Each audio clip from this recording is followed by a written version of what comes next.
The first bill I'll sign is the Cops Counseling Act. The law is modeled after successful laws in Nevada, and I want to thank Senator Cortez Masto. Thank you very much for what you did as Attorney General in Nevada and what you continue to do.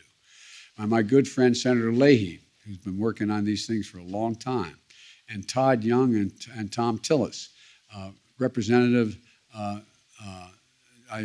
David Trone and Rushenthaler. There you are. I was looking around. I couldn't see you. I apologize. And by the way, David worked closely with our special guest here today, Angela Bamba, the widow of Montgomery County Police Officer Thomas Bamba, whose painful experience helped inspire this bill. Every day, our nation's police officers answer the call and confront scenes that can take a toll on them as well and leave them traumatized. You know, it's not fundamentally different than folks in the battlefield. An awful lot of people come home without any physical wounds, but come home with post-traumatic stress and responding to terrible incidences. Well, the same happens for our law enforcement officers, arriving at homicide scenes, handling child abuse cases. As they confront these situations, we need to help them recover from the invisible wounds that their work can inflict. These wounds are no different from wounds that I said our military encounters on the battlefield. According to one study, law enforcement officers are 54% more likely to die by suicide than the average American because they're under such enormous pressure and they see things none of us ever see.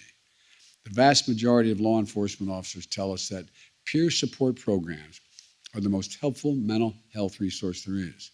And that makes sense. If you hold just a second, it makes you, when you think about it, you know, law enforcement as well as the military, all taught to be stand your own. You know, don't ask for anything. You can do it. Just take care of it yourself. And it's an enormous burden we put on people. And it's really difficult. I've learned working so diligently with the military community. It's so hard to get them to say, hey, I need some help. I need some help. I want you to know a wound that is imposed on your mind is no different than if you broke your arm or got shot in the leg. It's the same thing. It's the same thing. It deserves to be treated.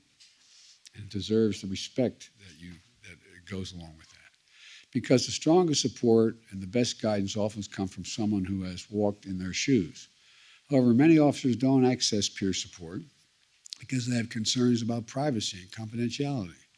And only about half the states have confidentiality protections. But this bill, and I want to thank the Congress for this, encourages first responders agencies to adapt peer counseling programs, require the Department of Justice to make the best practices and resources publicly available for people who want to become peer support mentors, and ensure confidentiality to federal law enforcement officers who use peer counseling services, with the only exception being admission of a criminal conduct and or a threat of serious physical harm. My hope is by giving more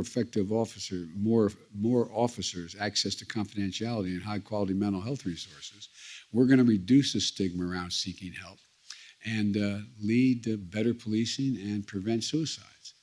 Put simply, we'll get more officers the help they need so they can better help their communities they serve.